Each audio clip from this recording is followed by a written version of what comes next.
मजेत असाल, भगवंताच्या भजनात तल्लीन असाल अशी अपेक्षा करते आणि आजच्या व्हिडिओला सुरुवात करते। आज आपण एका महत्वाच्या विषयावर बोलणार आहोत। तो विषय म्हणजे धन आणि मानवाचं जीवन। या जगामध्ये मानवी जीवन श्रेष्ठ आहे की धन श्रेष्ठ आहे यावर आपण या व्हिडिओमध्ये चर्चा करणार आहोत, म्हणून हा व्हिडिओ शेवटपर्यंत नक्की पहा। कारण आज सध्याचा जो कालखंड आहे तर तो धनाच्या दिशेने जास्त आकर्षित होत आहे। म्हणजेच काय, सध्याचे जे लोक आहेत ते धनाच्या पाठीमागे लागतात आणि त्यामुळे आपोआपच काय झालंय, मानवाची जी किंमत आहे, माणसाची जी किंमत आहे ते शून्य होत चाललेली आहे। आता साधू संतांनी धनाविषयी सांगितलंय, तुम्ही धन कमवा, कारण प्रपंच करायचा म्हटलं, मानवाचं जे जीवन आहे ते धनावर अवलंबून आहे। धनाशिवाय एक पाऊलही आपल्याला पुढे टाकता येत नाही, ही तितकीच महत्वाची गोष्ट आहे।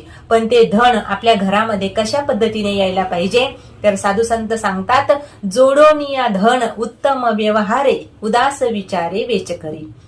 जे धन आहे ते योग्यच मार्गाने आलं पाहिजे, म्हणजेच आपलं जे कार्य आहे ते चांगल्याच पद्धतीचे झालं पाहिजे। 2 नंबरचं जे धन आहे, 2 नंबरचा जो पैसा आहे तो कधीही शेवटपर्यंत आपल्याला साथ देत नाही। म्हणून जो सात्विक पैसा आहे, जे सात्विक धन आहे ते शेवटपर्यंत आपल्याला पुरल्याशिवाय राहत नाही। म्हणजेच काय, तर ते पुरून उरतं, भलेही ते थोडं असलं तरीही चालतं, पण चांगल्याच मार्गाने आपण धन कमवण्याचा प्रयत्न केला पाहिजे। हा झाला एक भाग। आणि दुसरा भाग असा आहे, सध्याचा काळ जर म्हटला तर रात्रंदिवस माणूस धावपळ करतोय, कशासाठी, स्वतःच्या सुखासाठी। पण सरते शेवटी सुखाचा पत्ता त्याला भेटत नाही। का भेटत नाही, तर सगळं काही आहे आपल्याकडे, फक्त समाधान नावाची गोष्ट नाही। आणि ते समाधान मिळवण्यासाठी माणसाने काय केलं पाहिजे, तर भगवंताचं नामचिंतन केलं पाहिजे।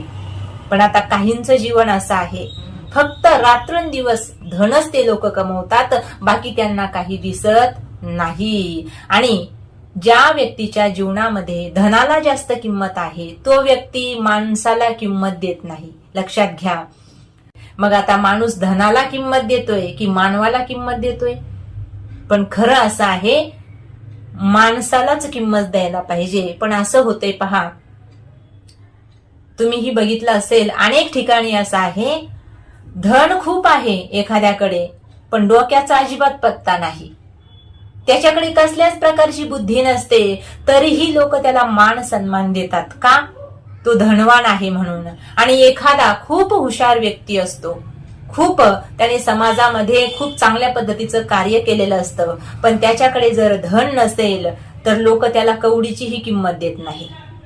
म्हणजेच काय, तर सर्वात महत्वाचा विषय असा आहे, आपण धनानेच नाही का सगळं काही करू शकतो असं नाही, तर माणसाला सुद्धा किंमत दिलीच पाहिजे। कारण धन कोण कमवतं, तर माणूसच कमवतो। म्हणून पण नात्या गोत्यामध्ये सुद्धा तुम्ही बघा, एखाद्याकडे जर काहीच नसेल तर त्याच्याकडे सगळेच लोक दुर्लक्ष करतात। जवळचा आपला कुणीतरी असेल तरी त्याच्याकडे लोक जात नाही। का जात नाही? त्याच्याकडे जाऊन उपयोगच होणार नाही काही। पण तसं नाही, तो व्यक्ती हुशार असतो नाही का, कर्तबगार असतो, पण अन्न मान धन हे तो प्रारब्धाधीन। आपल्या जीवनामध्ये जेव्हा धन मिळणार आहे तेव्हा मिळणारच आहे, जेव्हा तुम्हाला मान मिळायचा तेव्हा मिळणारच आहे।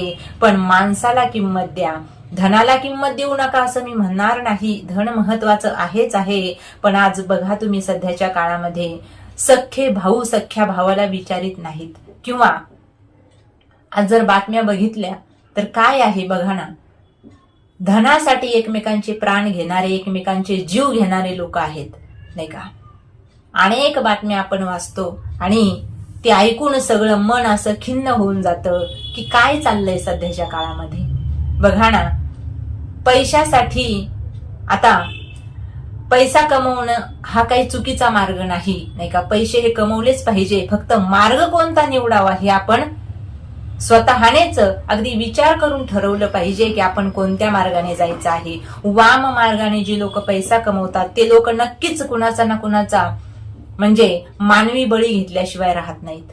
बघा तुम्ही नाही का, अनेक लोक असे असतील धनासाठी अनेक लोकांचे जीव घेतात, पण हे कितपत योग्य आहे, कारण तोही व्यक्ती सुखी राहत नाही. लोकांचं धन एखाद्याने जर घेतलं, दुसऱ्याचं धन लुबाडून जर घेतलं, त्याचा घात केला आणि त्याचं धन घेतलं, तर ते धन, तो पैसा त्याच्या सुद्धा घरात टिकत नाही. कुणाच्या? ज्याने आणलाय ना त्याच्या सुद्धा. म्हणून साधू संतांनी अगोदरच सांगितलं, बाबा धन कमवा पण सात्विकतेने कमवा, सात्विक पद्धतीने कमवा, म्हणजेच काय तर कष्ट करा. धन सध्याच्या काळामध्ये खूप मोठी काळाची गरज आहे, पण या धनामुळे जवळचे लोक सुद्धा, नात्या गोत्यातले लोक सुद्धा लांब चाललेले आहेत. हे कितपत योग्य आहे हा विचार सर्वांनी केला पाहिजे. बघा, एकदा माणूस जर गेला ना तर तो परत मिळत नाही. सगळं काही परत मिळेल. एक सुभाषित आहे पहा, या जगामध्ये सर्वात श्रेष्ठ काय असेल तर हा मनुष्य देह आहे. म्हणून माणसं जपण्याचा प्रयत्न आपण केला पाहिजे. दुर्लभो मानुषो देहो देहिनाम क्षणभंगुराहा तत्रापि दुर्लभम मन्य वैकुंठ प्रिय दर्शनम. स्वर्गापेक्षा श्रेष्ठ मनुष्य देह आपल्याला मिळालेला आहे. मग कुणाचा जीव घेण्याचा अधिकार दिलायच कुणी कुणाला? तरी सुद्धा सर्रास लोक एकमेकांचा जीव घेतायत. कशासाठी? मोहासाठी, लोभासाठी, नाही का? स्वतःचा फायदा घेण्यासाठी, स्वतःला फायदा मिळवण्यासाठी काय काय चाललंय या जगामध्ये. तर हे कुठेतरी थांबायला पाहिजे. पण आता हे थांबवणार कोण? तर फक्त एकच त्याला पर्याय आहे, अध्यात्म. अध्यात्मामध्ये खूप काही चांगल्या गोष्टी आहेत, पण तिथपर्यंत आम्ही जात नाही, पोहोचत नाही. का? आम्हाला वेळच नाही. पण चांगल्या गोष्टी जर आपण शिकण्याचा प्रयत्न केला तर आपल्याला सगळं काही कळेल. पहा, एकदा हा मनुष्य देह गेला ना पुन्हा मिळणार नाही. पुनर्वित्तम पुनर्मित्रम पुनर्भार्या पुनर्मही यत् सर्व पुनर्लभ्यम न शरीरम पुनः पुनः. नाही का? तुमच्याकडे पैसा नसेल, प्रयत्न करा, पैसा मिळेल. नाही का? तुमचं एखाद्याने जर घर त्याच्या नावावर करून घेतलं तर प्रयत्न करा, पुन्हा घर मिळेल. नाही का? एखाद्याची पत्नी त्याला सोडून गेली तर प्रयत्न करा, दुसरी मिळेल. मित्र सुद्धा जर तुम्हाला सोडून गेला असेल किंवा मैत्रीण सोडून गेली असेल, प्रयत्न केल्यानंतर दुसरी मिळेल.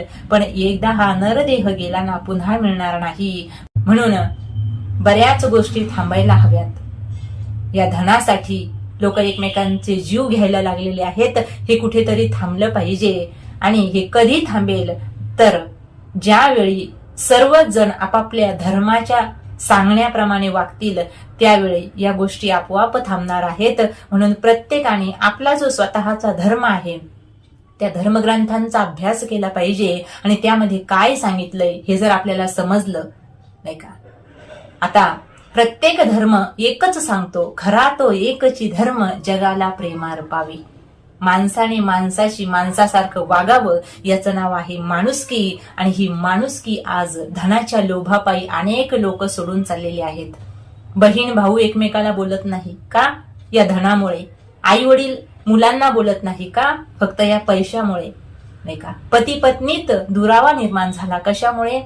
धनाच्या लोभामुळे. या गोष्टी थांबायला हव्यात. सर्वांशी जर प्रेमाने आपण वागण्याचा प्रयत्न केला, अध्यात्माचा जर आपण आधार घेतला, तर या गोष्टी नक्कीच कमी होतील असं मला वाटतं.